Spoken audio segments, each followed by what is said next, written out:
Arọ́balọ́lá.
Thank you all for coming on one by one.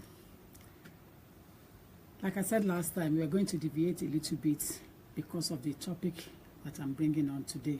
We're going to deviate. It's still about legal talk, so don't get carried away. We're not chatting on something that is not within the law. We're talking about what is in the law, and it's within the law on immigration matter again. It has something to do with immigration status. This is why I'm bringing this topic on. Now, the question here is that, is it a crime for husband or wife to assist at home after immigration status is granted?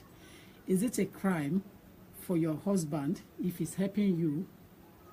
Does your husband think he's committing a crime that is becoming is becoming so low when he's assisting you at home? Does your wife think that she is above a certain law and that she is not ready to assist you because she's now been granted a status to remain in the United Kingdom? Join me now, and your input to this topic is quite crucial, because this is a major problem that Nigerians are facing in the diaspora. So it is a major problem. We will now want people that have experience or that can advise to please chip in right now and contribute. Now, the reason why I asked that question, a lot of you must have, thank you. A lot of you must have received the same audio that I have here, but I will not want to waste your time, and I don't want people to waste mine. So I want you to listen carefully, stage by stage. I want you to listen to this. The question is it a crime for husband or wife to assist at home after immigration status is granted? So after when you have been given a paper, you now become a boss and nobody can talk to you anymore. You have got it all now. You know, you are now saying that you have been given a paper and that's it. You don't want anybody else to talk to you. You are above the law. Listen to this audio. Just leave it. Just leave it. No, but what I'm saying is, can you start helping with the children? Stop that. Helping. Well, what are you there for? Helping out. Helping me do things with them during the week. Why not? You're their dad. That's what dads do, Mira. I thought you was going to start helping me, like taking football. I don't, because I need to sleep. I'm doing 12 days in a week. Every man works for still does that. Not be comparing me with every man. Every man where you know is white. I'm black. No, even black men do things Well, like I'm not one of those black. I'm the different black. What? Lazy black? Lazy black then? You only work... Can't play someone like me, we get house care. No. I'll be royalty now. I know nothing concern me. This is England. You're the same. Well,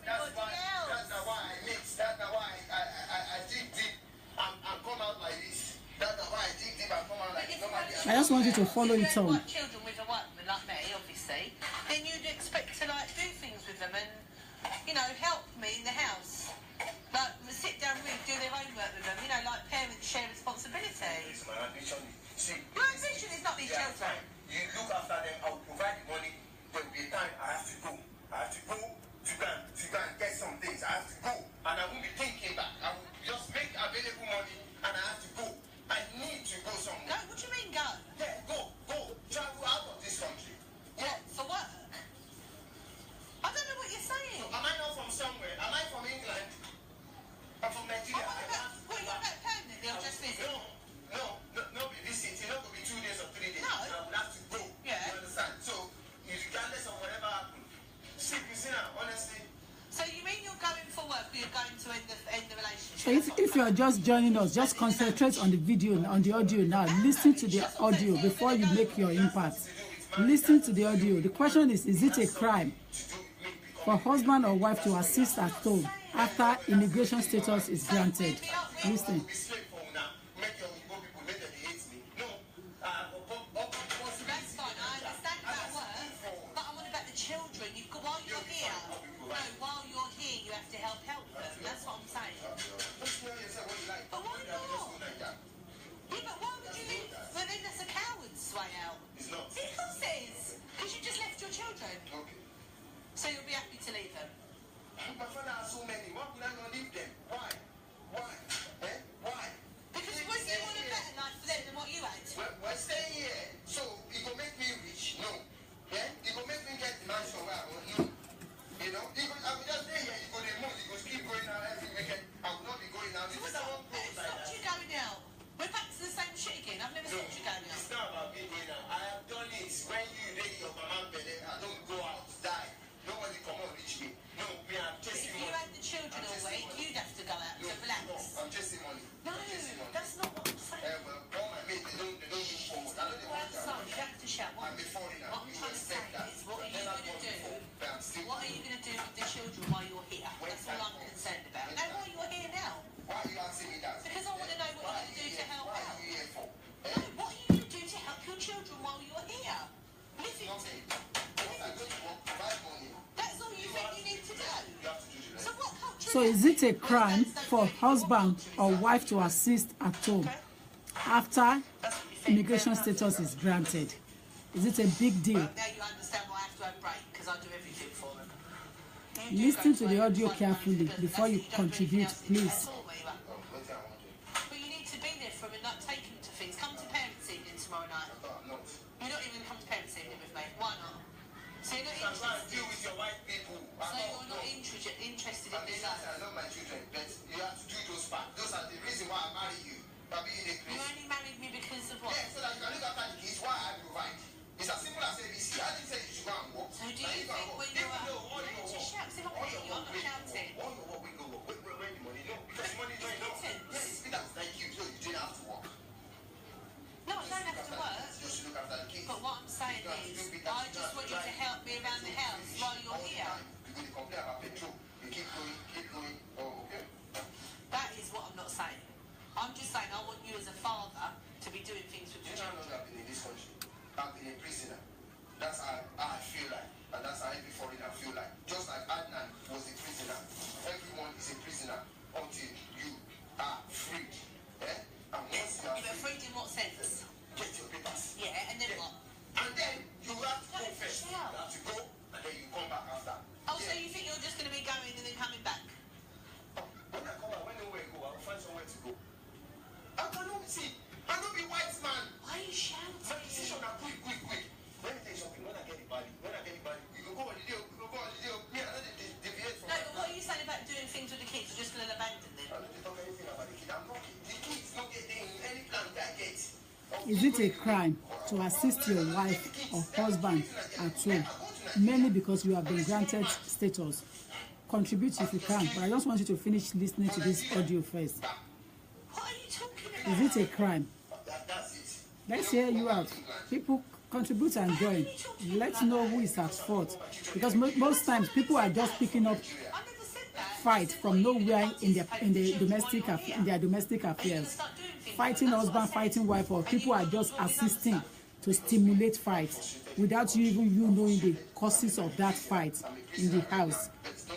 Domestic violence starts from somewhere. When I finish my term, once I get the British passport, I need a break. Listen. Go to my country. Yeah. I was born. When I came here. Exactly. Stop chatting. When did I come? I went for my British passport. Have you never did that? No one's ever said that. Then when I go see where they beg my mama, go see other things, go see things where I need to do in my life. I understand. So you understand? I You don't understand. understand. The bit I don't understand is why you don't do anything with your children that you've got. That's what I can't understand. I can understand everybody having to go back to their country. Advise you that. That's life. Now, what see the same thing they talk with that, say whether that one will get to me. Get to you what? Yeah, what do you mean by participate? I mean, It's the kids, like, as in help me bathroom, do homework, take them to football, take them to clubs, like, just help me a little bit. That's all I said. I've not asked you for millions. I just... at 6 o'clock every time. And when Every man works, but they still do things I with their need my kids. sleep. I need my sleep. Saturday morning, I need my sleep. I don't take any chance to any football. Okay, It's as simple as ABC. I need my sleep. no worries. Yeah, I need my sleep. You've made it quite clear you don't want to do anything with the kids. That's fine. Just leave it like that. There's no point in arguing over it, is there?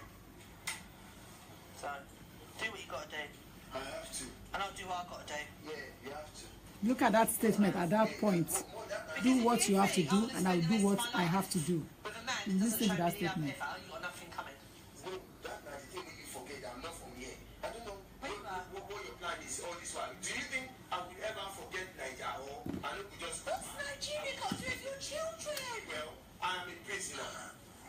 And so does everyone. I know, but I'm saying... Well, until that change, you can't come now. Until that change, you can't come now. You have to start doing things with the children. That was my only point in this whole conversation, is I want you to start helping out with the kids. Now, if you listen carefully from the time we started that audio to the end of it, you will note that all that lady is particular about is for the guy to assist her in taking care of the children. Now it's plural. It's not even singular. It's more than a child. Please contribute if you can contribute. Because all he's talking about is that he's after his red passport. What about the poor lady and the children? So when you get your passport or your status, you will return back to your country. So don't you know that you are coming to foreign land before you board out of Lagos, Muritala Muhammad Airport, and come to England and start begging and looking for papers? When you marry a foreigner, you should treat him or her as part of you. If you can't do that, then you don't start the relationship in the first instance. Everything is not about papers. Immigration, passport, red passport. No. Like I always tell you, orí ló ń la èèyàn, kò kí ń ṣe ìlú ló ń la ènìyàn. Orí ló máa ń la èèyàn, kì í ṣe ìlú ló ń la ènìyàn. Now, there are children in this marriage, because for that lady to mention our marriage, it means that there is a legal document. For that lady to have said our marriage, it means there is a legal document. The guy does not even care about the children at all. All he's saying is that he's going back to his country, Nigeria. So it's only his motivation and its purpose, I would say rather, is to come and get papers, get the immigration status, and gist that lady, jilt her and run off. Is that fair? Is it a good thing? What about the children in that relationship? Don't forget that regardless of whether white or black, we are all human beings. You don't fall in love blindly. You have to be sure and certain of what you are doing. So when you go into a relationship, you have to take it as for better, for worse. Now he's saying that he needs to return back to his country. Why can't his country get him what he wanted in the first instance before boarding out, coming to United Kingdom? My point here is that the children are innocent and they should not be put in the middle. They should not cut in the middle in this. They should not suffer for this. Exactly. So someone said that I listened to the audio. Of course, it's not a crime. It is obvious that the man is illiterate and self-centered. He shot himself with those statements. He was not interested in that relationship other than get British passport. And let me tell you, for your information, that audio is with the Home Office. That audio you just heard now, that audio is with the Home Office. The audio is not just viral for nothing. The audio, the lady has recorded it. And when she recorded it, she sent it to the Home Office. He is a very selfish man, and his status will be withdrawn. So contribute now. If you have something to say or you have similar issues, we are now on 07908 628 240. I want you to contribute to this matter that we have at hand right now on 07908 628 240. He is irresponsible and a useless person. That's what someone said here. Of course, his kids are his own blood. They need to be considerate about his own blood. He is not. They might revoke his citizenship, of course, because he's been recorded already and he has already been sent to the authority of this country, which is the home security land of the United Kingdom. They have that audio. So I am shocked that we still have people living in the past talking selfishly in this manner. What is your contribution? What do you think? I'm reading your typing to me. Yeah, the man is selfish. He was just looking for paper. Yes, they should refuse him. That's why some women misbehave. People do not find out why they are doing what they do. Imagine this now, an ungrateful man. Cause you are right. Cause you are right. He's just one of the typical one. Even if you provide financial services, you still need to help in other parts. Nigerian men needs to be careful and realize that this is not Nigeria, but England.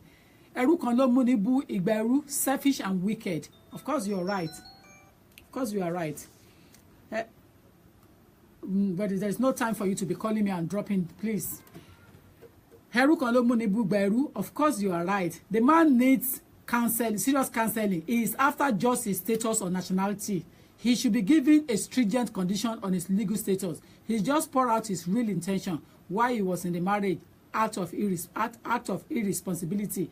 I understand why he was in the marriage is acting irresponsibly. Of course, I understand. Yes, hello. Hello, good evening. Good evening to you. Thank you for chipping in.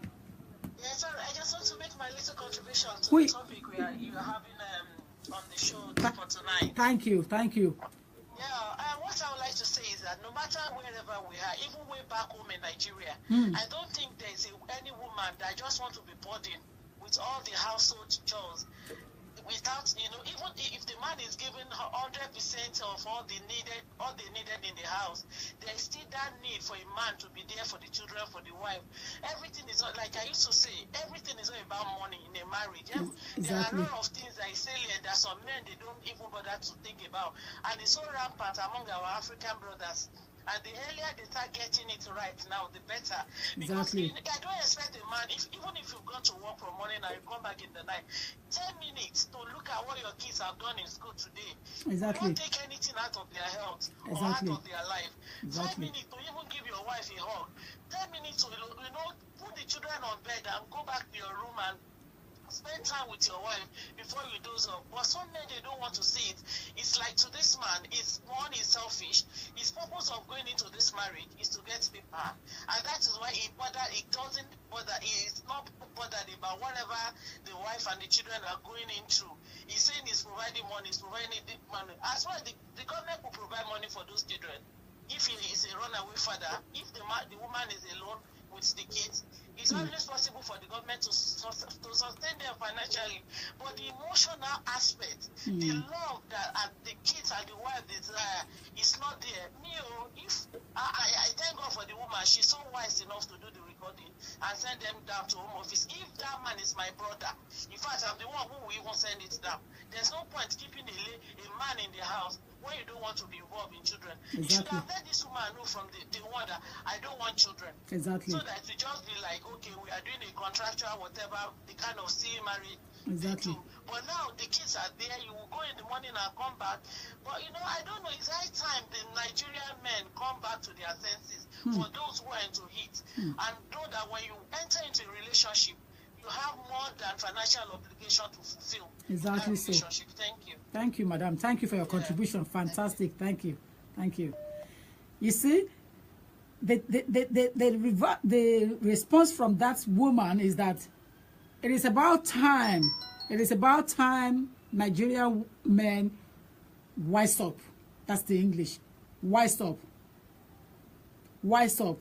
Wise up is the English. I don't want to be rude. So it's about time. Not all Nigerian men, because we cannot continue to generalize. But at the same time, somebody said, Ori kan lo muni bugba eru, which is true. It is one head that will make them cost hundreds of people. Because one person has misbehaved. Of course, the rest of them will have to eat out of it. They have to share from the sherry. Unfortunately. So, hello, caller. The question we are asking is it a crime for a husband or wife to assist at home after immigration status is granted? Is it a crime? That's just what we want to know now. A crime. But let's look at it in another angle, man. Thank you. Because we are seeing this guy speaking based on what we just saw on the record. Okay. We do not know psychologically, mentally, emotionally, what has made him pour those words. Words are gold. When you fling out, you might not be able to put it back together again. Exactly. So, this guy might have made this word out of frustration, depression, and I can assure you, if this issue even gets to the Home Office today, a white woman does not prove somebody guilty unless proven guilty. They will look at this issue and see if this guy himself is facing marital violence himself based on this marital status before the paper issue or before it's been granted whatever they granted him. Secondly, I will look at it this way. Yes, he's got African mentality, no doubt about that, because so many relationships, if these people marry to this other color, they treat them like a queen. They obey them, they wash their toe, they clean their poo, they wash their hair. But you can never see if they marry us, our fellow blood, black, they treat their woman like a piece of shit. You will carry bag, you will carry shoe, you will back baby, you will go shopping, picking the children, even if they are doing one tiny bit of it. They will still complain for the little they do if they do it for us. Whereas many of them are doing it for this color, not because they are pleased to it, but because they just want to hide that kind of attitude. They don't want to show to us they are the same color and put out this. So I can assure you it is wrong, but they should also look at it in this kind of angle, because the heart is very heavy. But it's not everybody that can take this thing that is going on in matrimonial home concerning them and this paper issue. Do you understand me, ma'am? I do. So thank you. It's a bit difficult. I do. Maybe he could no longer contain his body, taking everything from the lady, and was able to pour few words out. But so I understand that he might take a drastic measure by those few words, but I'm very sure they might bring him back. Bring him in place and orientate him that marriage is for better, for worse. Thank you very much. Thank you. Thank you for your contribution. Thank you. Thank you. Hello. Hello.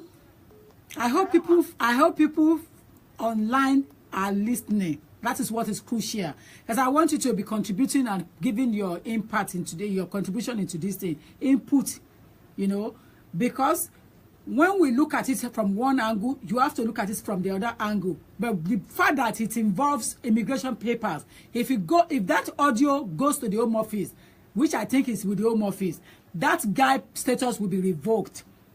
Because you will note that the reason why, in the first instance, why they introduced 2014, 9th of July 2012 law was as a result of things like this.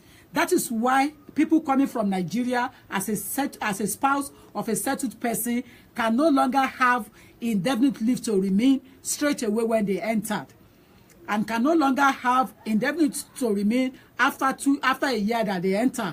They have to do 2.5 years. And that is why we have 10 years partners route for those who have overstayed in the United Kingdom. You have to be thinking the way lawyer will be thinking right now. I understand what you are giving me as your opinion, which is fantastic. I am not against it. But the fact that the law of 2012 was introduced, according to what the dossier said that time, because of things like this, if that audio go to the Home Office, they will revoke his passport, his status. Quote my word. They are not going to encourage him. They are going to revoke it. They will not hear second word from that lady. If that lady writes a letter, send reference number and that audio to it, that guy is gone. Only person that can survive that guy to remain in the UK is the lady, is the wife. And if the wife is fed up, he's dead. Hello? Hello, ma. Yes, thank you. My contribution is Yeah. on the other side. If we listen very carefully to what the guy said, Okay. said also work during the week, during this morning. I'm talking from financial side now.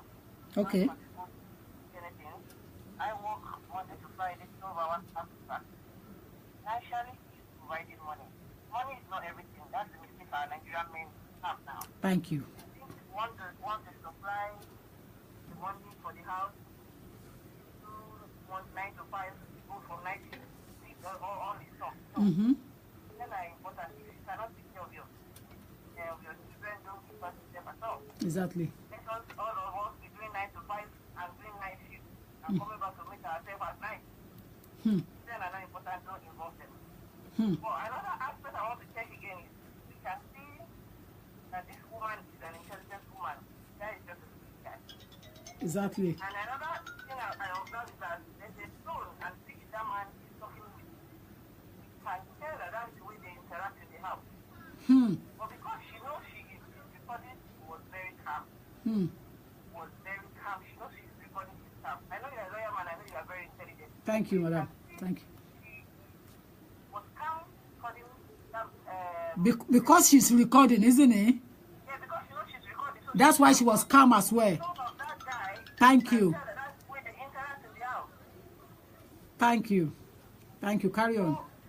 We have to be very careful here. Now, if this issue don't go to Home Office, our men and Nigerian should understand some fact that it is very important that the balance. You know, some of them have issues with once they've on night drive and do all night shift and get their time. I know what I'm going through at home as well, but I know how I balance it. I know how my husband balances it. So they lack communication, both of them. I can tell that guy is now frustrated. He has done too much work. He can tell. Frustrated, that's why he's saying he's going back home. Go back and buy mansion, buy this. Tired. Needs help. Needs help. I pray God help us though. Thank you, ma. Amen, ma. Thank you, ma. Thank you. Yes, ma. Have that. We'll be shortly back again and continue. But enjoy that music.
Hello?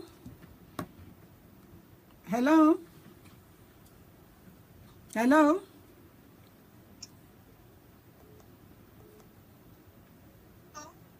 Yeah, hello. Hello, ma. Good afternoon, ma. Good afternoon. Thank you for chipping in. Yeah, thank you, ma. Good afternoon. I just want to contribute to what you're saying, ma. Okay. Yeah. When I heard the recording yesterday, What do you think about it? What do you think? Do you think is the right thing? right, I put myself in that man's shoe. Really. There was a time I had to do all the work because my husband. Yeah, well, I'm not saying it's right, and I'm not saying the man is wrong, because for my thinking, I think he's talking out of frustration. Because according to what he said he worked 12 hours, 5 days in a week, and he made mention that when he was working, what does she do with the money? Because remember, there was a time I was in that position, my husband would do everything. He would tell me, please, you just come back from a night day. I would do it. But when he started working, I have to do it myself because I know that now he's working, he can fend for the family. If my husband is working a full-time job, he provides the money, pays the bill, everything. Oh my God, I will do everything about the things. I'm at home doing nothing. We all know how frustrating this country is, to be honest. I just thought the guy was talking out of frustration. He was really frustrated. He said, I'm in prison. Oh my God, I was like, yes, it's like that. So we should not look at it from one side. We shouldn't look at it from one side. And we shouldn't look at it because we shouldn't look at it because it's a man. Yes, that lady was really calm because she knew what he was doing. Yes, ma'am. The lady was really calm. Yes, ma'am. Okay. Yes, ma'am. Okay. The lady was really calm because she knew what she was doing. She knew what she was doing. If not, as we all knew white women, she would have said, oh, I'm sorry for saying this on the she would have like, that's fine. You know, but she knew what she was doing. It's like a trap set for the guy. Okay. Thank you very much. Thank you. Yes, ma'am. Thank you. Hello, caller. Hello, ma'am. Yeah, thanks for your contribution. Thank you. Yes, ma'am. Good afternoon, ma'am. Okay, carry on. First of all, I just wanted to say that let's look at it from this angle first. Yobani,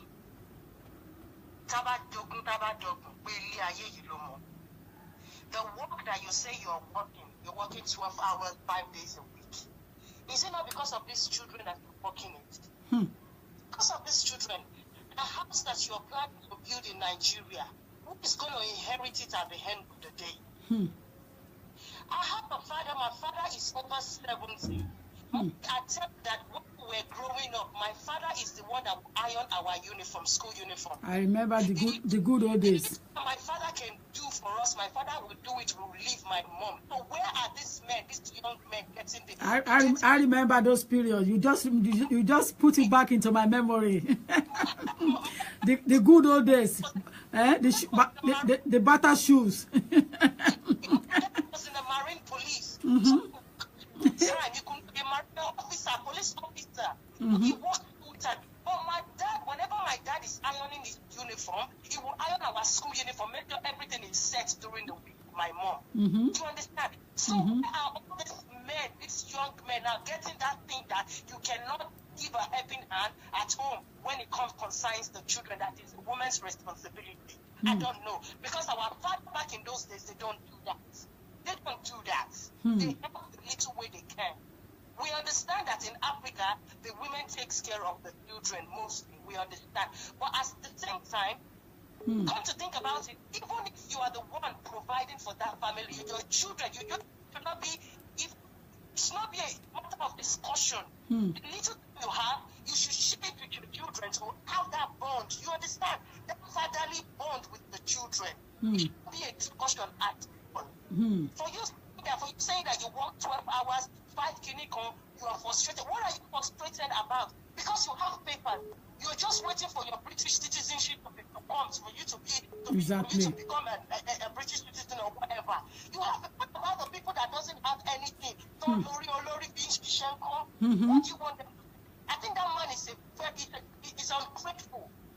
ungrateful. Because you're supposed to be grateful to God. And if God to think about it, I felt that because that's what I felt. And these children are the one that now you are saying that you don't have time. Even for parent meeting, why won't she record it? Why won't she record him? She record him. If in our own shoes, a black woman to a black man, See, we see it happening now between black men and black women. We see them all the time. We see it happening. We see it happening. And you don't that because you've married a white lady, you want to treat her. A white lady will mess you up at any given time. Because tolerate what we black women can tolerate, the white women will not be able to tolerate it. That's right. Because remember that it is their culture. The father and the mother will take care of the children together. Regardless of who is bringing the lion's shares financially. Regardless, it's not part of the children's problem. The children is part of your problem. That is what the woman is saying, that take care of your kids. At least the little time you have, bond with them. Go to football with them. That's not a big deal. So, who are frustrated. Why is it frustrated and bad? For crying out loud. Also, see where ilé wo ló kọ́ máa jogún ilé ayé yìí bíbélì ní òun ló mọ̀. Àwọn ọmọ yẹn àtúlọ́pọ̀ àwọn ọmọ yẹn ló máa jogún gbogbo ẹ̀ náà so kí ló ṣe wàhálà fún kó tọ́jú àwọn ọmọ ẹ̀ nìyí tó bọ́ọ̀d pẹ̀lú wọn sí. Thank you, madam. My own contribution. Thank you, ma. Thank you. Thank you. Yes, Thank you. hello? Yes. Hello. Hi. Yeah, is that Lawyer Tokumbo, please? Yes. Oh, okay. I want to contribute to... Please go on. Please go on. Yeah, I've listened to the video as well. We'll listen to the video. Okay. We'll continue for boy and so. But come to think about it, the thing she feels, we say, okay, ọmọ yẹn ti, bọ̀bọ̀ yẹn ti wo gbogbo nǹkan tó ń ṣẹlẹ̀. Bẹ́ẹ̀ mi ṣe feel nìyẹn o. Because ẹni tí ó ń gbọ́ tó jẹ́ kó ní mission díẹ̀, kò fẹ́ sọ̀rọ̀. Ìgbà tó ń má bọ̀bọ̀ yẹn wá sọ pé, but every Friday you go out. Only but you know we've talked about it. That means bọ̀bọ̀ yẹn must have gone into the people are not in that shoes who are they understand the bọ̀bọ̀ yẹn ṣe sí o. Because ẹ tó bá wà ní shoes yẹn ló mọ̀. Agree say bọ̀bọ̀ yẹn kò ní wisdom enough láti mọ̀ pé wọ́n record. Kò sí bó ṣe máa mọ̀. Exactly. Kò sí òun náà ni ẹ sọ pé ó mọ̀ nǹkan tó ó mọ̀ ni òun náà lè fún ọ̀ máa jẹ. Ó ní I'm gonna go. Kò yí sí fún bọ̀bọ̀ yẹn náà lóṣù tó bá I'm gonna go. Ta ló máa wish only don't put the children involved. Ta ló máa wish láti work out of the family. Exactly. Ó ní fífún nìyẹn pé ó láti jẹ́ pé fine. Kò ní wisdom ó ṣàǹfì ti Nigeria mentality hàn pé the woman stays at home while the men work. Fine. Kò tá à ń ṣe ti wá. Ayé àtijọ́ gan nìyẹn nísìnyí. Nigerian women they've gone far beyond that thinking.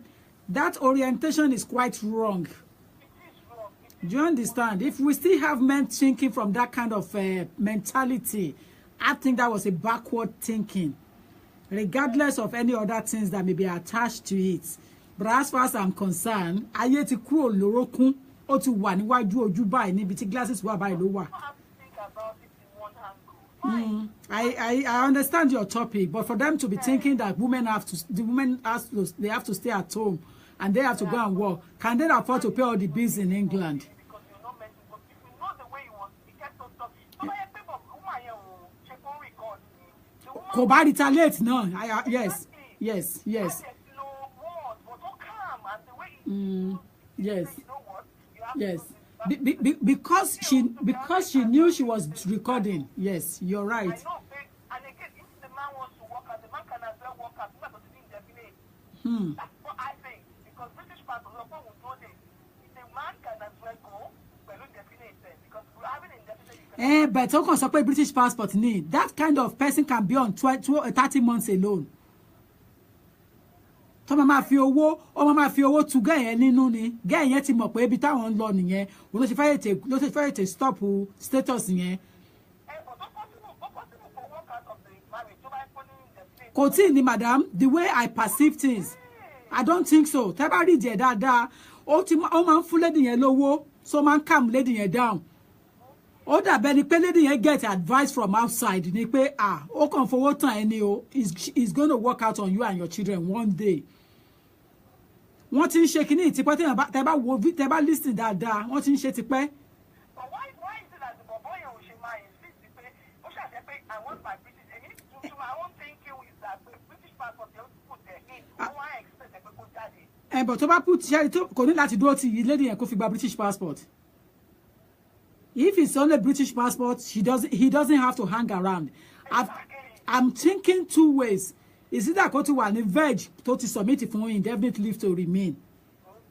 Or kó sì wà lórí 30 months ẹ̀ tó sì ń renew lọ́wọ́. Ó wá ń fi owó tu gẹ́ yẹn nínú ni.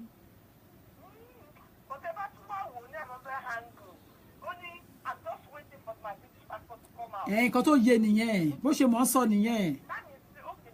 Bó ṣe mọ̀ ń sọ ni ẹ rí pé at some stage ó ní òun fẹ́ become billionaire. I'm going to put it back again. I want people to hear it properly.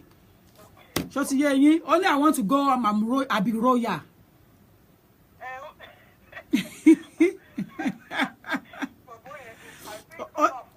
Only Abi Royal.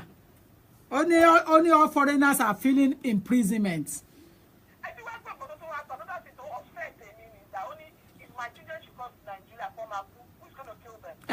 Ó fi ń dẹ́rù bà gẹ́ yẹn ni. Exactly. Exactly, madam. Exactly. Exactly. Thank you for your contribution, ma. Thank you. Thank you. Bye. Bye. Listen again. You that you are just joining us here, listen to the audio again. Helping me do things with them during the week. Why not? You're their dad. That's what dads do, Mira. I thought you was going to start helping me, like taking football. I don't, because I need to sleep. I'm doing 12 days in a row. Every man works for I'm something not like that. saying, no, they compare me with every man. Every man where you know is white and black. No, even black men do things Well, like you. I'm not one of those black. I'm a different black. What? Lazy black? Lazy black then? You only I work... can't blame someone like me who get house care when I was young. No. I'll be royalty now. I don't think it's concern me. But this is England. You're the same Well, as that's everybody else. that's not why I mix. That's not why I dig deep and come out like this. That's not why I dig deep and come out like this. If you had Nobody else knows children, what if you had white children with a white woman like me, obviously, then you'd expect to like do things with them and, you know, help me in the house. Like sit down with, do their homework with them. You know, like parents share responsibility. It's my ambition. See, Your ambition is not these yeah, children. fine. You look after them. I will provide the money. There will be a time I have to go.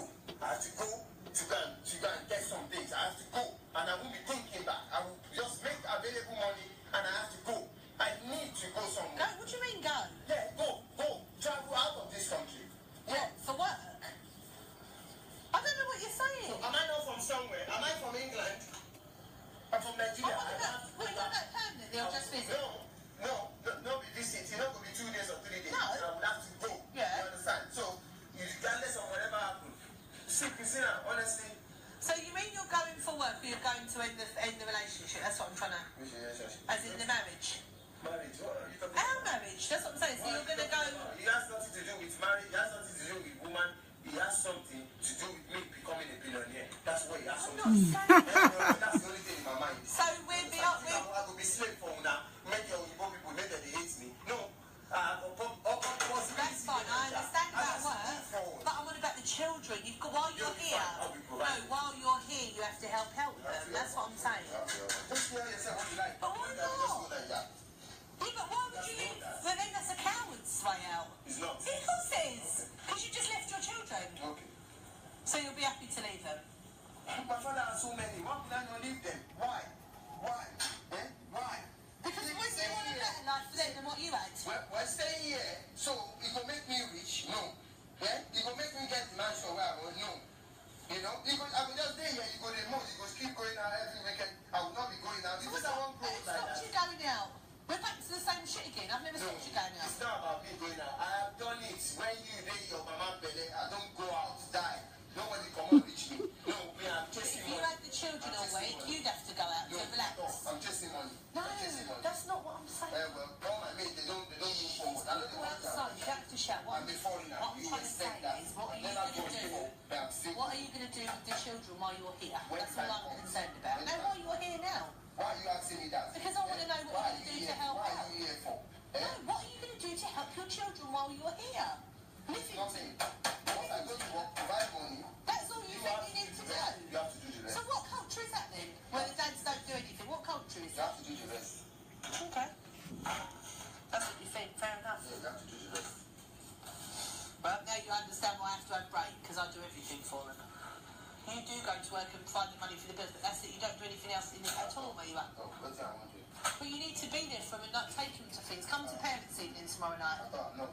You're not even come to parents' evening with me. Why not? He doesn't even want to come to parents' evening. White people, So you're not interested. So is it only white people that goes to parents' evening? Do you understand? This is why I married you. But being a You Christian. only married me because of what? Yeah, so that you can look after the kids while I provide. It's as simple as See, because he's putting money down on the table. That's enough for him to show that he's taking care of his children. What about the emotional inputs, impacts? Sitting down with them and having classes with them in the evening, one-to-one chat and read books back to them, ask them what they have done in school. Listen, there's so much to do when it comes to parental responsibility.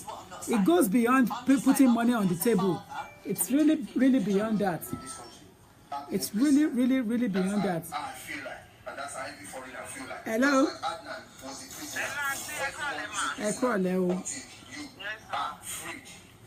We're on live chat. In what sense? Thank you. Okay. And then what? Okay. Go on. Àǹtí, nǹkan tó ń ṣẹlẹ̀ gangan ni bọ̀bọ́ yẹn sọ yẹn. Hmm. Nǹkan tó ń ṣẹlẹ̀ ní Europe tí obìnrin bá ti bímọ, nǹkan tí ojú obìnrin rí gbogbo obìnrin nílùú yìí. Ká ní 100% ọkùnrin, 5% péré ló ràn ìyàwó lọ́wọ́ nínú ilé. Hmm.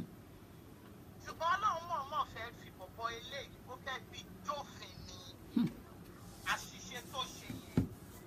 Torí pé gbogbo nǹkan tó ń sọ yẹn, ẹni tí ò bá sì ní pálí lọ́wọ́ kò ní sọ gbogbo nǹkan tó ń sọ yẹn.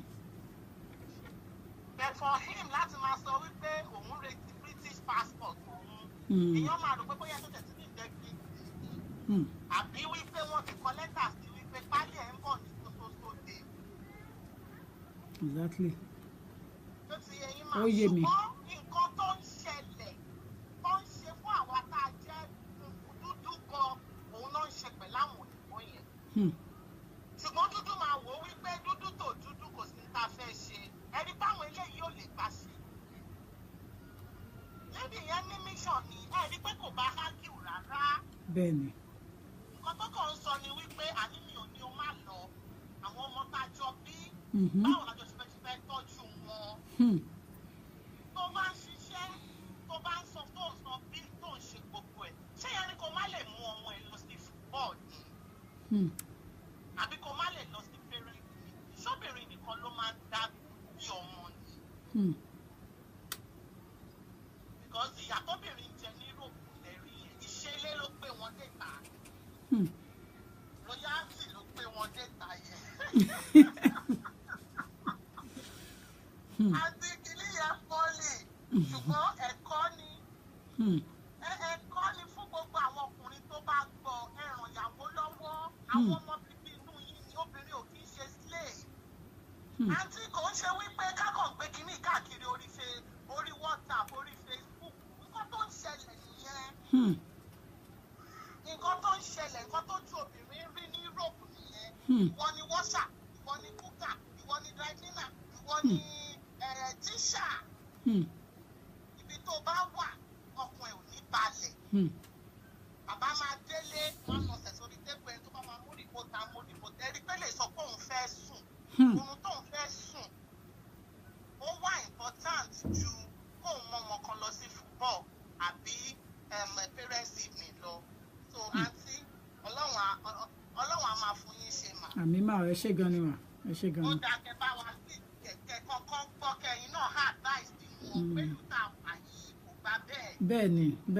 Obìnrin tó bá wà ní Nàìjíríà bí any African country tó bá bí ọmọ méjì mẹ́ta ó lè gba maid ṣùgbọ́n níbi àyè òfà ìlú yìí ò fààyè gbà á wọ́n kọ́ ràn obìnrin lọ́wọ́.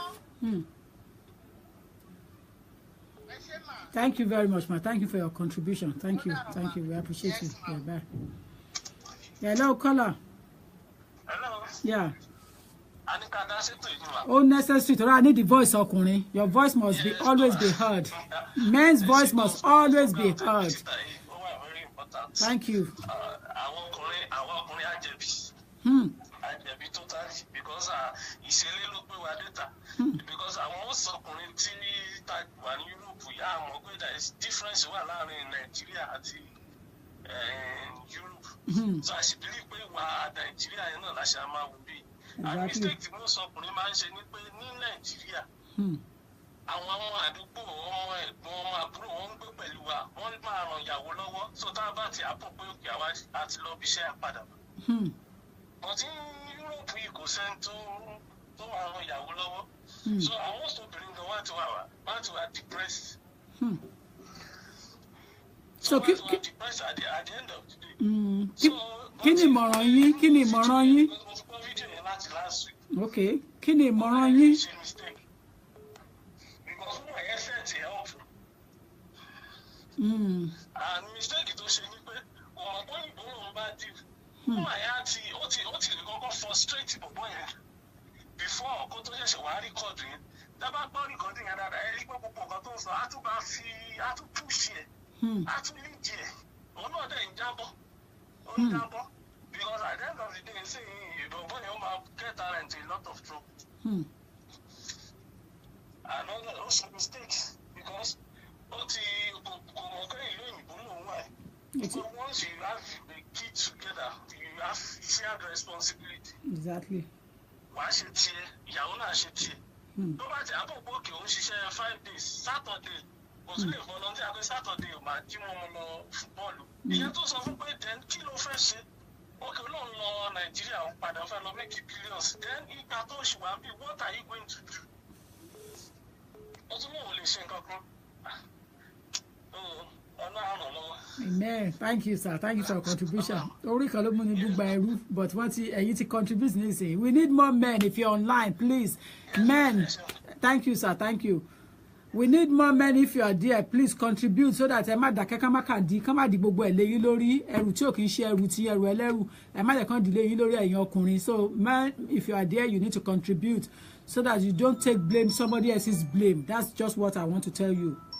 We'll be back.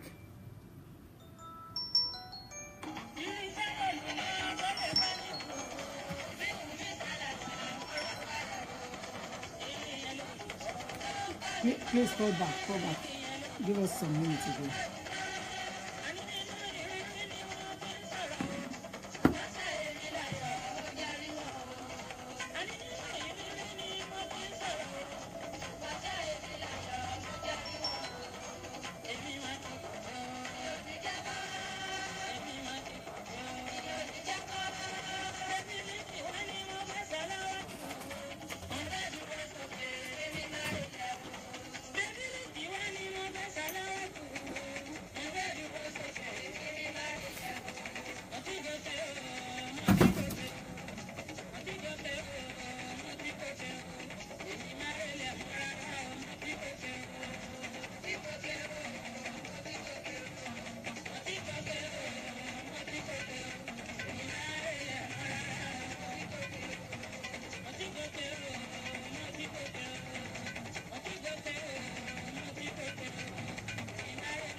I know a lot of people want to contribute, but then you have to relax people out there as well. You can't pressurize too much, put too much question on.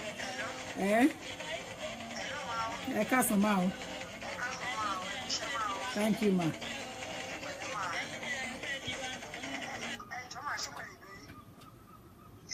Kí lẹ sọ? Ṣé fẹ́ contribute lórí topic tá à ń sọ lọ́wọ́ ní ìsẹ́yìn ni?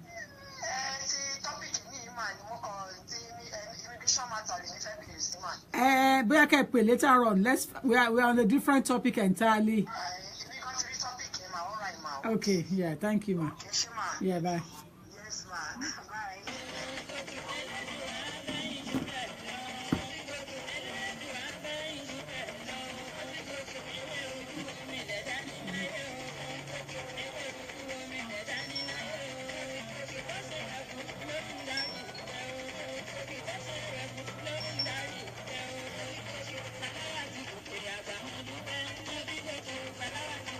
Hello.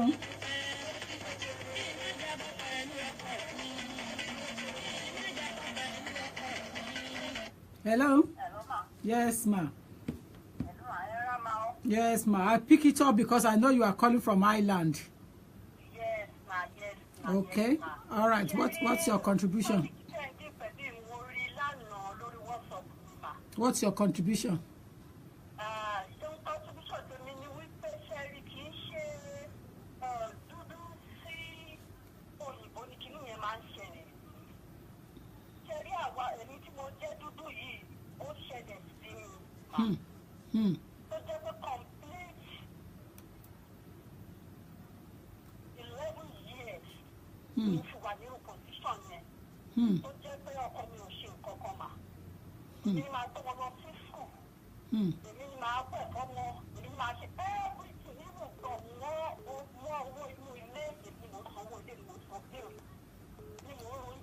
Kò ṣiṣẹ́ ni? Ṣé kò ní ìwé ni? Ó ní ìwé.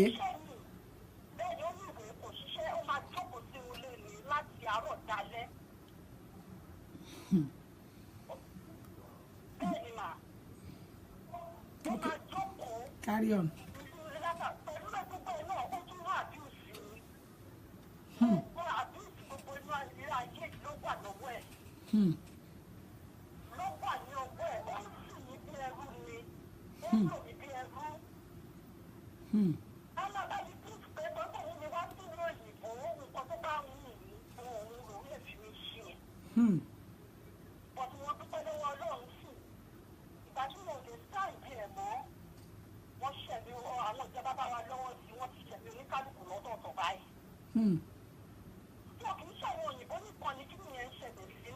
Bẹ́ẹ̀ni, we are aware of that. We are aware.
Wow.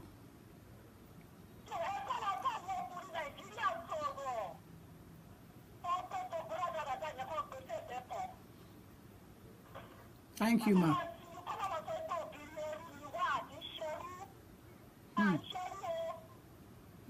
Thank you, ma. Yes, ma. Thank you, ma. Thank you, ma. Bye, bye, ma. Now, Yorùbá ní a gbọ́ ẹjọ́ èèyàn kan dá Àgbà òṣìkà ni. I'm coming back. Let's enjoy music.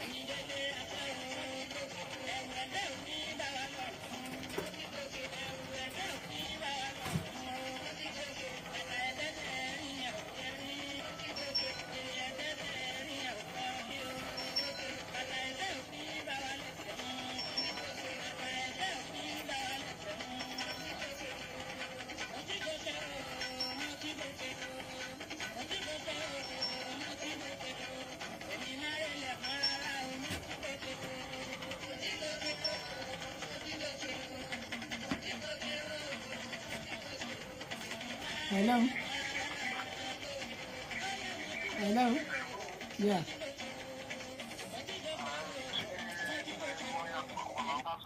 Lágbára Ọlọ́run tó tẹ̀ jóhun ọkùnrin mo fẹ́ ká ẹ contribute. Is it a crime?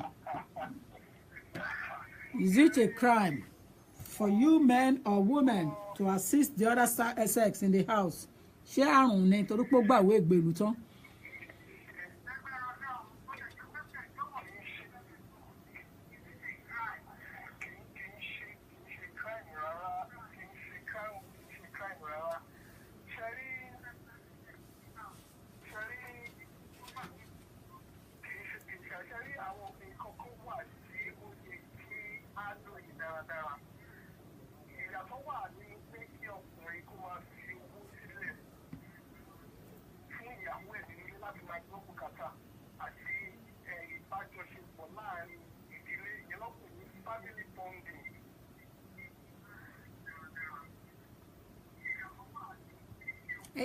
Ẹ̀yin tọ̀dọ̀ yín yẹn sílẹ̀.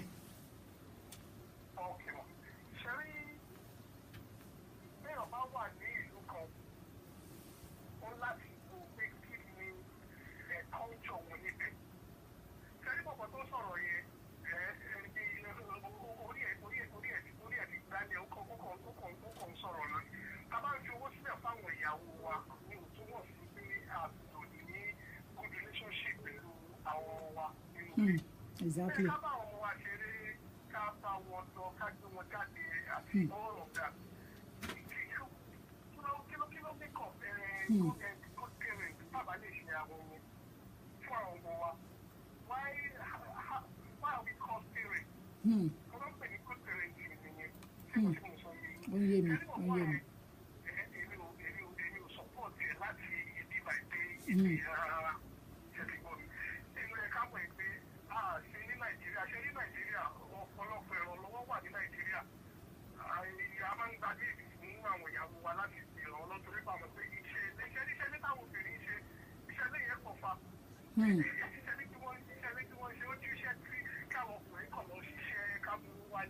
Bẹ́ẹ̀ni, bẹ́ẹ̀ni.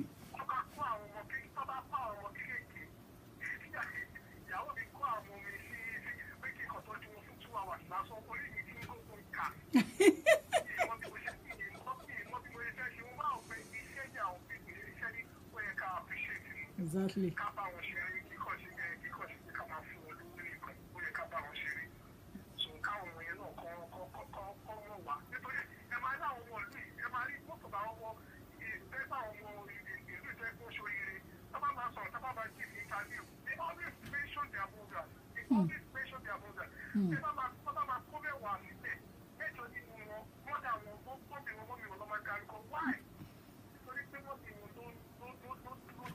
Látàrọ̀ dalẹ́ bẹ́ẹ̀ ni.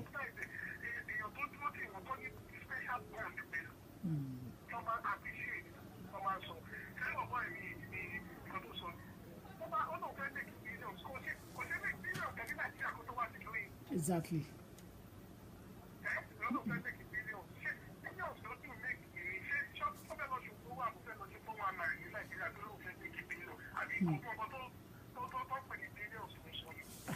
Èmi náà wò náà pé that must be a lot of money, isn't it?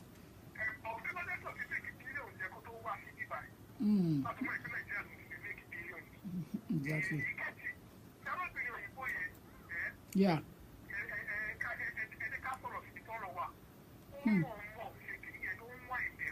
She must have done that. She must have intentionally prepared the recording, you know. And if exactly, but if you look at it here, it shows that it is an ongoing problem, which means that she must have taken she must have taken advice. She must have taken advice from someone. And she was told that the only way to get your points right here is to record.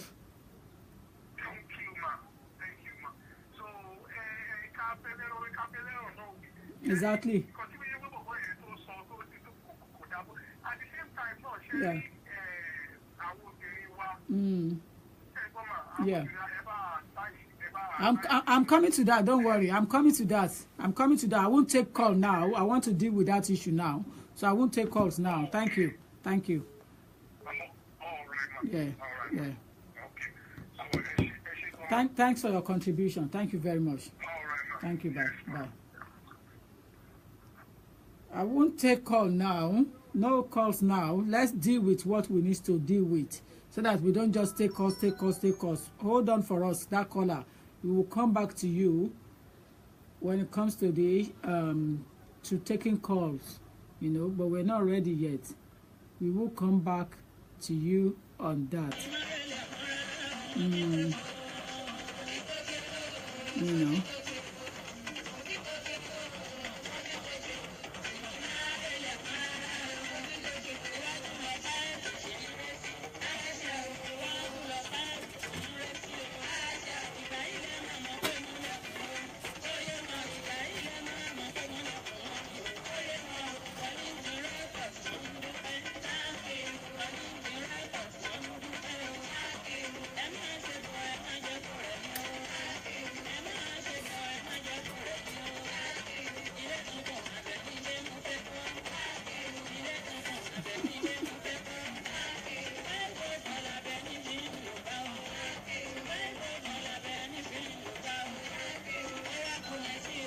We'll take calls. Just give us some time.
Hello?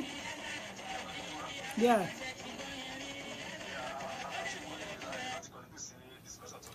I'm very grateful. Please carry on.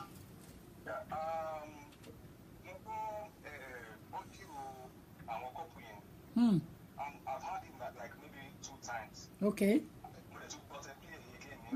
Thank you. In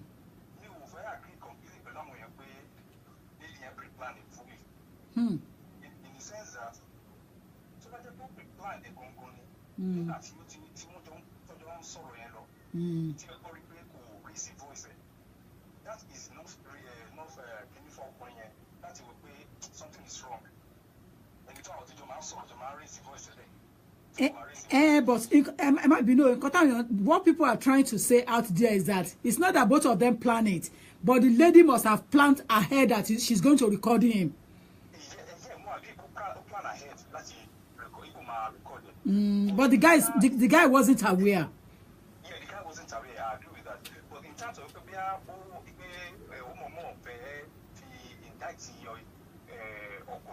because to communicate and they can't even IQ.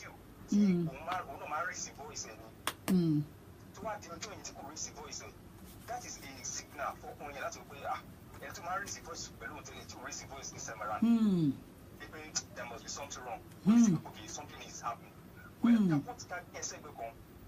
tí ẹ bá wọ nǹkan tí mo bọ́ ẹ ṣe, to me it is very very very wrong. Thank you. Ó sọ̀rọ̀ wípé òun fẹ́ fi òun jáde lọ òun ṣe kíní kan. Ó sọ pé ìyàwó máa ń jáde ní every Friday. Ipò òun kì í jáde, òun fẹ́ padà sí Nàìjíríà, òun praise lòun. Ìyàwó bí ló wẹ̀ pé what about your children? Only they are not in my plan. Ṣé mo bí ẹ notice ọ̀rọ̀ ẹ̀? Only they are not in my plan. Why will you for God's sake sọ pé àwọn ọmọ ẹ̀ ò sí nínú plan ẹ̀? Ó yà mí lẹ́nu. And ṣé èèyàn kan sọ̀rọ̀ kó pé comment kan níbẹ̀ pé ẹrú kan ló mú ní gbogbo ẹrú, which is true. Because mi ò fẹ́ agree pẹ̀lú Muslim tó ń sọ pé àti gbogbo àwọn ọkùnrin tó ṣe no, I don't agree with that. Exactly, they cannot be. It cannot be all men. No, kò lè jẹ́ gbogbo ọkùnrin náà. Ṣèbí ló wá lọ́kọ. Ọ̀pọ̀ yìí ló really mess ara ẹ̀ up completely. Because kí ni nǹkan tó ń lọ sáré lọ gbé nílé? Kí ló ń sáré lọ gbé nílé? Lẹ́yìn tó ń bilẹ̀ bókè ìgbà ló fẹ́ lọ mi ò ní kó má lọ. Ó ní pé ṣèbí fọ kíní ó ní náà òun lọ fọ kíní ó wá pé ìyá wa pé ṣe fẹ́ lọ fọ work out of the marriage ni ẹni kó pọ̀ sí níbẹ̀ yẹn. So somehow he has an hidden agenda himself. Ó kàn sáàdì pé ó bá jẹ́ pé nǹkan ìkíni ó jẹ́ kí ìṣẹ̀lẹ̀ ń ṣẹlẹ̀ àgbàmọ̀ tó dúró àlè tó máa dẹ́kun máa fi ṣe scapegoat. Bẹ́ẹ̀ ni nǹkan tó máa ṣẹlẹ̀ nìyẹn. Nǹkan tó máa ṣẹlẹ̀ nìyẹn. Exactly. Because presidency ni. Oh yes, definitely, because that's why someone must have advised her. We pay okay if you know that this is because the way I understood it here, Oda Benpe, it's an ongoing problem, and she took advice. Exactly. Yes. That can be they can easily arrange that between them, isn't it?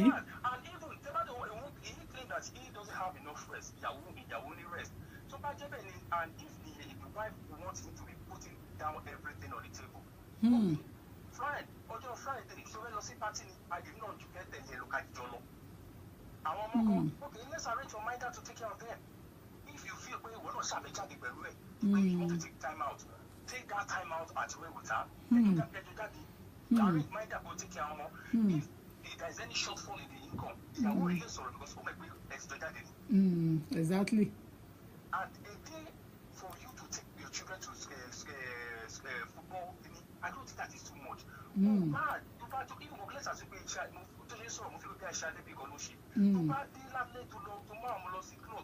can still have some rest. Exactly. And these children, are you going to become a billionaire overnight? That's it. That's it's not possible. And I want to bet you back up like then you know she's only going to buy someone to do point. Rubbish. Like I used to say something that success without a successor is a complete failure. So only success only go say to make joke success you are a failure. This is what some people don't know. Like I said, ó sáré pé ó jẹ́ kí ó lọ sáà sí lédè ẹ lọ́wọ́ because we had more ability to plan any. Bẹ́ẹ̀ni. Ó ní lọ́wọ́ bẹ́ẹ̀ni sir. Bẹ́ẹ̀ni. I agree with you. Thank you, sir. Thank you. Ẹ ṣé gan ni sir. Thank you, sir. God bless you. You too. Bye. Now, don't let us just dangle into that. Let's hang around for some time. Ó ní ká má bàa bá òpó lọ sílé olóró.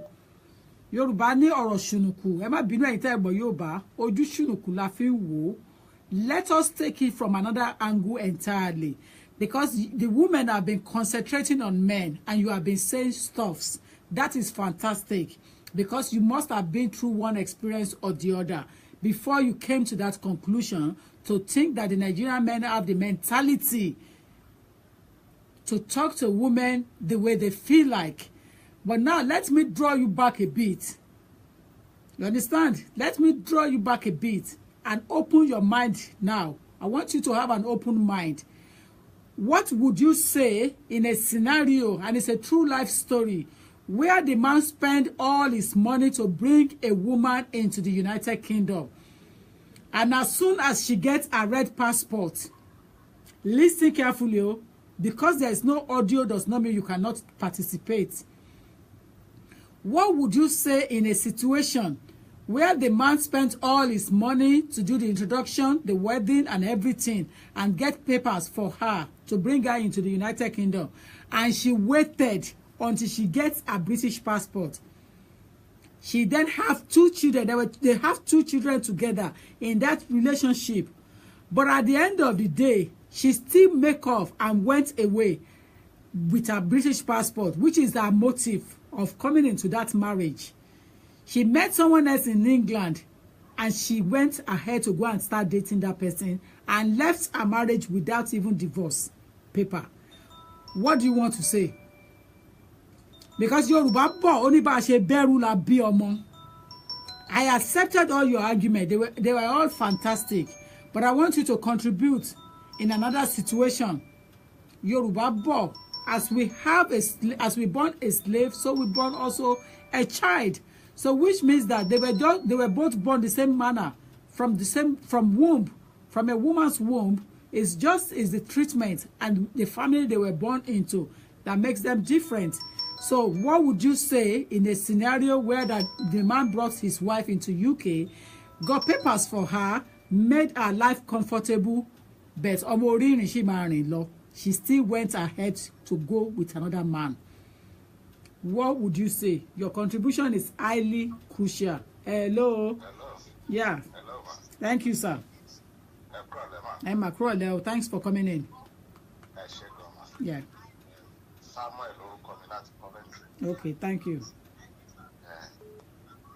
Ṣé ilé ìṣẹ̀tọ́ sílẹ̀ ẹni kí n dá sí àbí ilé tó ti lọ tẹ́lẹ̀? It doesn't matter, both of them. Èyí tó bá ti wù yín. Thank you very much, ma. Thank you. To start with, the late last Yeah. is a thing that is very common.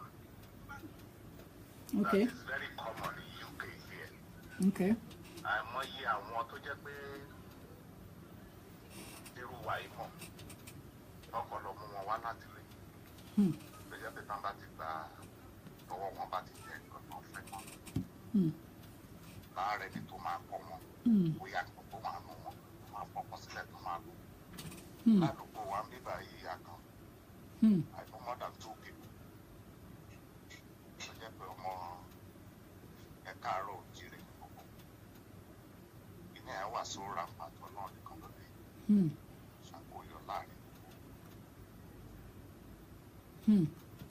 Then eléyìí tí títọ̀rọ̀ ọ́díò ti bọ̀bọ̀ ẹ̀. Bí mo ṣe gbọ́ kí ní àtijẹ́ta tí mo ti gbọ́ ni mo ti clear. It's like ongoing problem. Ó pẹ́ tí problem ẹ̀ ti wà láàrin. Exactly. Boy yẹn Àti ìyàwó ẹ̀. Kẹ́ play fast one. Bẹ́ẹ̀ni. Ló fi kíní recording yẹn. Tẹ́ bá ń gbọ́ gbogbo background bí ibi nǹkan tí bọ̀bọ̀ yẹn ṣó dàbí pé ó ń ṣe oúnjẹ ni ẹni tó ṣẹ̀ dé tínú bí tó wà lágbo tó ẹ̀ ti lé kankan. Lédi ẹ̀ wá rọra ń sọ̀rọ̀ fún tóun náà wá fàyà ọ̀ ẹni tára ti ní. Tó bá jẹ́ èèyàn dúdú bíi tiwa ni obìnrin ẹ̀ bọ̀bọ̀ yà fẹ́ lè ṣàlétí ara ní. Psychologically, if anybody play that audio again and again and again, èèyàn máa rí pé ara ni bọ̀bọ̀ ẹ̀ ìkanra ló fi ń sọ̀rọ̀. Now, àwọn element of consideration for thing to consider wà nú àwọn nǹkan tó ń sọ. Ó ní òun máa ṣiṣẹ́ Monday to Friday ó sọ ìyá wà tó ń ṣe. Ó ní sọ́jọ́ kan ṣoṣo tó yẹ kó ń sinmi lòun á wá máa mọ́ ọmọ kiri tí wàá lọ máa gbó ní pop tó àbò kòkòrò lọ. Yes, èmi náà pick area yẹn, mo pick ẹ̀. Ó ní ó tún sọ mí, ó ní gbogbo petrol sí car that is gbogbo expenses nílò dàbẹ́ ni pé gbogbo ẹ̀ ló ń gbé. Wọ́n kò fọgbọ́n ṣe kò mọ̀ ṣe mọ̀ ẹni tó ti ń tẹ tí lédi ẹ̀ bóyá ó ti pọ̀ rẹ̀. Ẹni tó fẹ́ pa tẹ́lẹ̀ tó wá lọ gbé epo sára. Bẹ́ẹ̀ ni ẹni tó fẹ́ sùn jẹ tẹ́lẹ̀ tó lọ fẹ́ bò para tó lọ ń yáná. Kárí láì. Exactly. Bọ́ sọ́wọ́ lédi ẹ̀ ó ti pọ̀ jù. Bẹ́ẹ̀ ni. Ẹni tó sọ ó ní tó bá tẹ̀lé òun lọ sí Nàìjíríà. Wọ́n máa ń ṣe kíní kan sọ̀hún. Bó ṣe sọ ní Yorùbá bó ṣe ta gbogbo ẹ̀ papọ̀. So Yorùbá ló sọ ń bẹ̀ yẹn. Bẹ́ẹ̀ ni wọ́n gbé kíní kan sọ̀hún. Okay.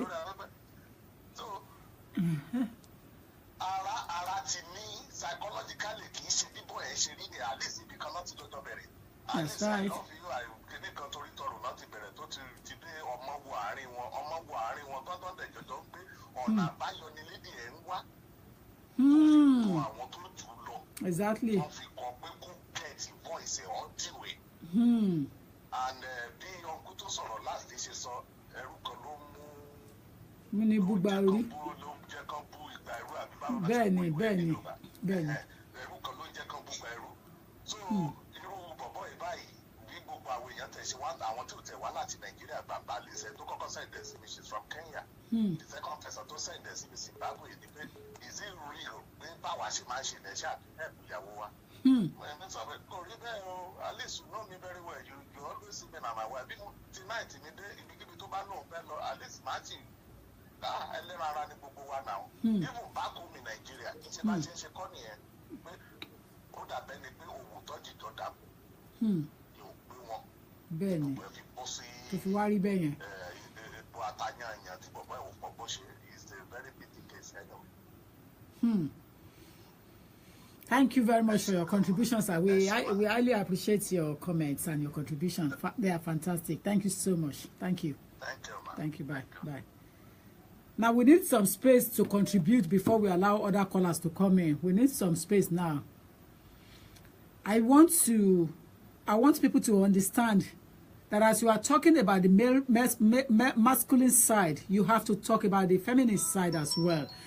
What about the woman that was brought from Nigeria, that they did everything that they could possibly to bring a proper woman into a relationship to marriage, got her papers, waited until she gets her British passport, and left the man? What do you want to say about that? So as you look at one side, you have to look at both sides. My advice is that people should stop thinking about papers in their relationship and let it run smoothly. My contribution at this particular stage is that for you to have a successful relationship, you need to have what we call respect. And respect works both ways. It's not one side at all. It's both ways. So when you are in a relationship, if you can't respect your woman or respect your man, you're going to be wasting your time at the end of the day. Because the crucial part of it is that no one is a slave in relationship. I wouldn't necessarily want to say it's equal because it's impossible to share it equally with men. But at the end of the day, I want to, ask men with great humility to start participating in the upbringing of their children in the house, because it works both ways. And if you fail to do that, the Yoruba proverb says that the children that you have not educated or you have not educated enough is that child that will sell your house that you have spent money to build. Ọmọ tí a ò bá kọ́, òun ló máa gbé ilé tí a kọ́ tà lọ́la. If you don't have time to take good care of your home, you are going to fall foul in the end. The great advice I will give to this topic is that forget about the issue of papers. Because I am sick and tired of hearing the issue, what is causing problem in relationship, and people are saying papers. There could be so many things to it: frustration, depression, mental issue. And when someone is frustrated, it builds up from there, and then it ends up being a depressing problem and go on to start taking tablets. So we really need to take it easy. And there are some women too that they too, Yoruba ni wọ́n dì sọ́wọ́, wọ́n dì sẹ́rù. But Nigerian men mentality is that they are putting money down, so they should not participate in their own affairs, rather than just putting the money down on the desk. It doesn't work like that anymore. It used to work in the days of our great-granddads. When they go to farming, they take their wives along, and before they finish in their farm, they will tell those women to go home and start preparing food for them. If you can see clearly, those women are still working. They're not even sitting at home. So they are firm with him. But today's system now, the technology has eroded. The civilization has got itself impacted into our situation. It has now impacted our lifestyle. It is impossible for any woman to do everything in the home, especially when the kids are still young. Where the kids have grown, we are still okay. We can scream at them, remind them what they have to go and do. But when they are younger, I'm telling you, I've been in that shoes. Both parties must do it together. Otherwise, you will end up at mostly hospital for no reason taking a bed. Because you're taking the kids to school, you bring them back, you do the homework with them, you do everything, you scream at them, say don't go there, don't do this thing. Please. A woman cannot do it alone. As soon as the man comes from work, you have to relieve. If you fail to relieve that woman, you might end up going to the mostly hospital to visit her there. And you will blame yourself for that visit in the end. Because the kids will not forgive you. And believe it or not, we are living in a country that is recorded. Everything that we do is recorded. So we really need to have mutual respect. And you women, Abele Janyo, Ekweto, we need to talk about you women as well. Because it seems that everybody is saying that men. I accepted. But at the end of the day, it works both ways. If the guy has gone to work to go and work 5 days a week, 12 hours shift in a day, of course he's supposed to find food at home and rest. An empty stomach does not play. So if you think that an empty stomach will play, you must be kidding me. I have experience of 4 because I have men in my house, both my sons and my husband. So I know that empty stomach does not joke with anyone. So don't even waste your time and crack unnecessary jokes. What happened today before he came back from work, or what happened today to you at work? Who cares? The guy says he's hungry. You see, if both of you are working and arriving at the same time, it's a different matter. You will take it on the cheek. Whoever comes into the house first will have to do the job. And on Saturday, if you're not working, I don't think it's a big deal for parties to take children out for football game, to cinema, a birthday party, or any other thing, just to make sure that you have a healthy family life. If one fails to start doing that or doing that, it's going to be affecting the growth of the children as well. Statistics have even shown it, that children that comes from happy homes tends to do well in their education. Children that comes from a happy home tend to perform exceedingly above parents' imagination, because they are both taking care of that child. The child receives assistance from both ends. So in a way, it helps that child to grow. I remember there is an immigration judge that made a decision, and it's in the rule, that says that children should not be punished for their parents' mistake or their parents' errors. The children are innocent into the world. So they are not responsible for 2 of you sending papers to the Home Office and it's coming late, or you are getting your papers, you think you are in a foreign land.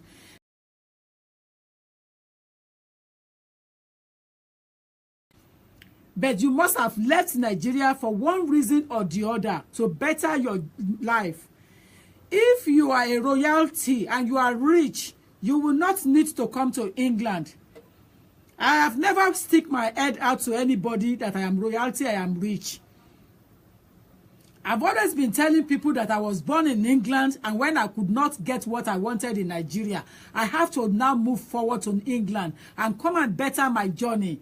And thanks to the United Kingdom, thanks to the policies, and thanks to the procedures, it put me in a way that I should know the left from right. So I will expect anyone that have traveled out of Nigeria and have been in this country for over 12 months or 2 years, going to 2 years or 3 years, to purport themselves. When you live in Rome, you behave like a Roman. When you are in England, you behave properly as an English person. Don't get it wrong. The 2 English marrying each other, sometimes if they're going to face violence, they face problem. But the fact is that we should not continue to bring that Nigeria or African mentality into our relationship in abroad, overseas, and say, listen, I am an African man. Hell no. Hell no. If you're an African man, even no African lady will take crap from you any longer. There are so many violence that have resulted in death as a result of, I will not accept that trash from you, you will not accept it from me. So no one is trying to be a goat and not the other one is not trying to be a lamb. So both of which are arguing and fighting unnecessarily, and it results in death. So as we have now looked at the audio, we have now gone through it, we've scrutinized it. We have got some suggestion that it could be that this thing has been an ongoing issue. The lady intentionally just recorded.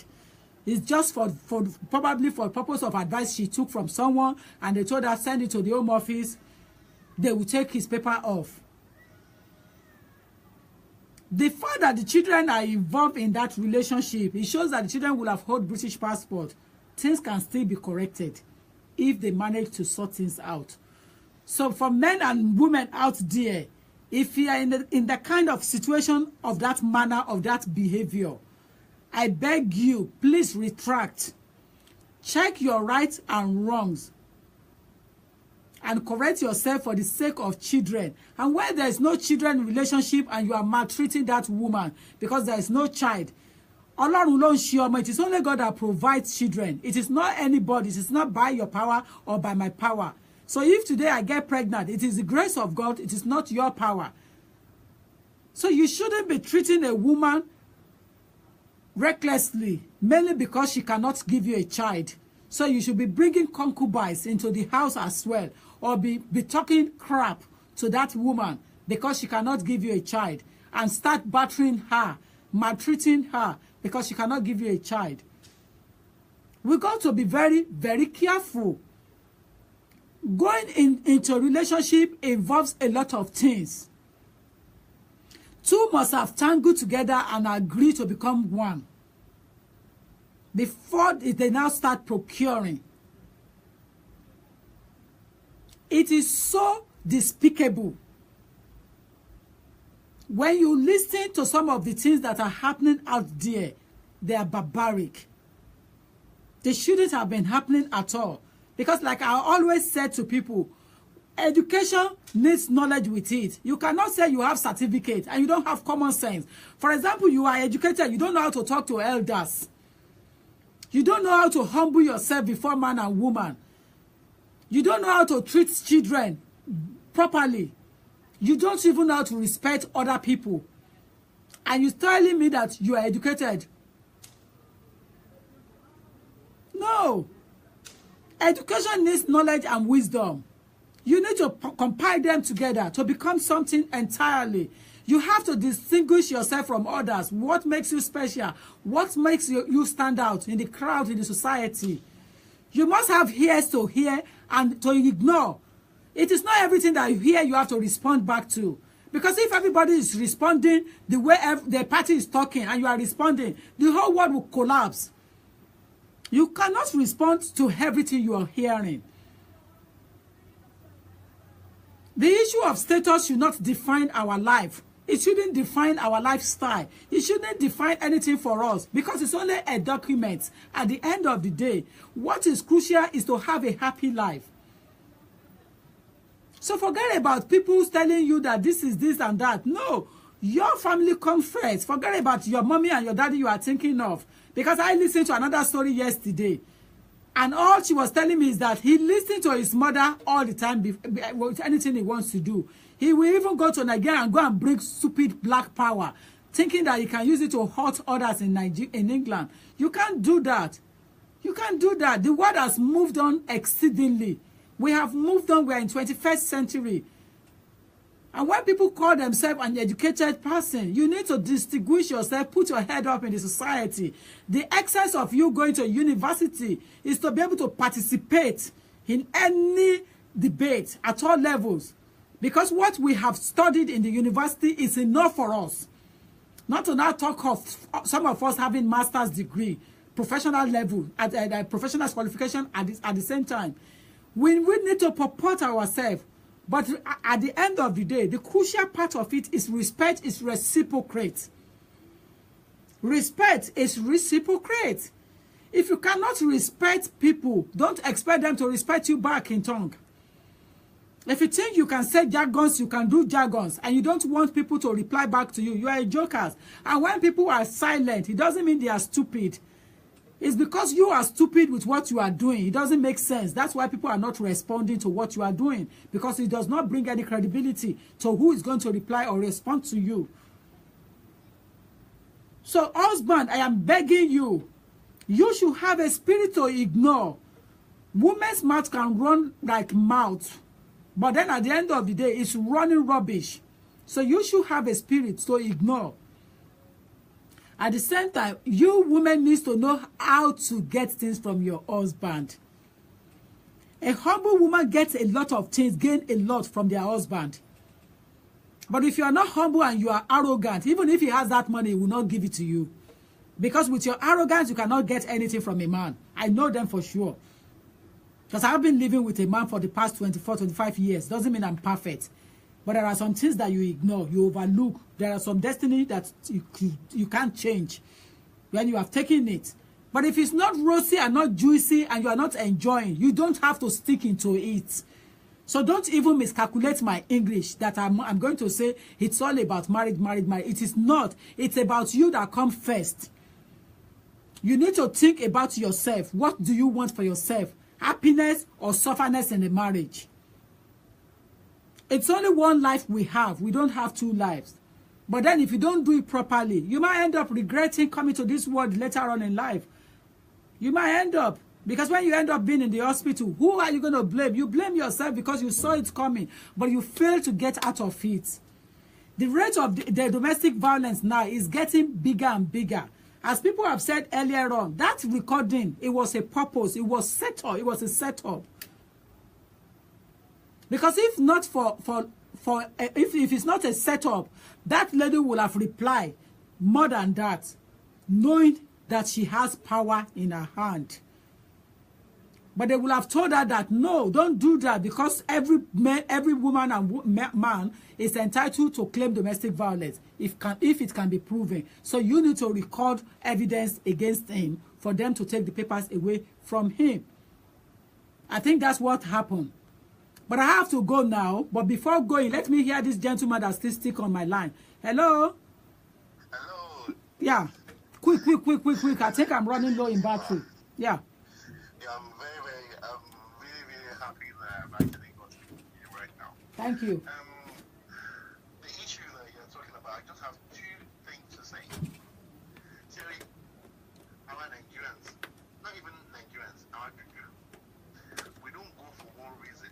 We don't go to marry because we love this person. We go into marry because we want to actually portray. Terry, girl, don't say they hope. What shall I now? What's your kidney? Because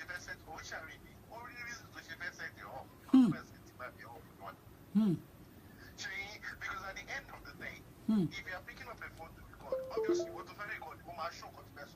You'll be very intelligent, like say things that will not implicate you. You only want to trigger the man to continue making him angry, so he can voice out and say a lot of things for you to hold. For the money against man. Now, Cherry got to my share in Cherry, Tamamu, you are to Nigeria. We want something back from these people.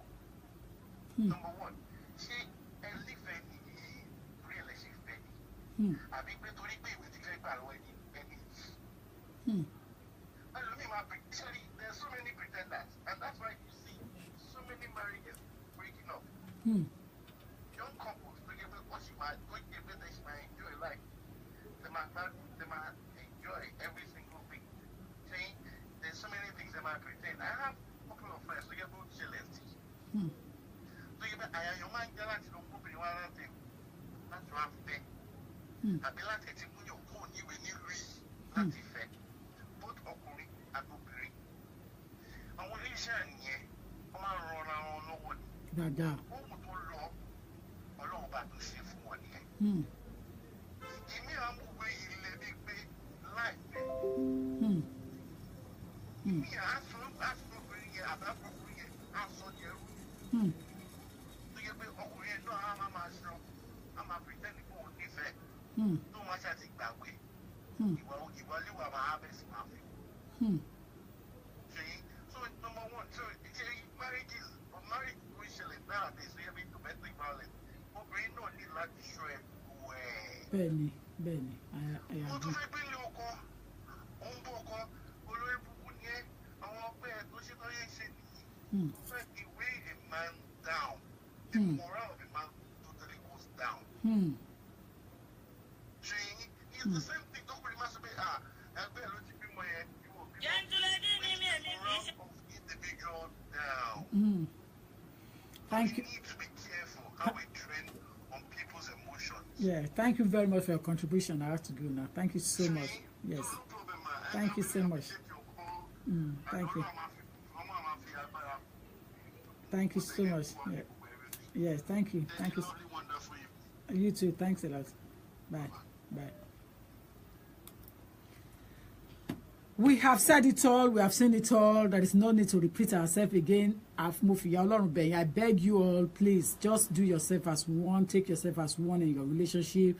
Explain to each other why you are having disparities, why you are having that problem, what can be done in the sake of your relationship happiness. Life is just one, not two. So you can get things done properly between two. It takes two to tango, and with two you can achieve so much. You can achieve a lot if you're there together. But if it's not beneficiary to any of you, I think the best way forward is to call it to an end quickly before you start claiming lives. You need to get out quickly. That's just my advice. Thank you all for watching. I'll be back again later on, not today. Thank you.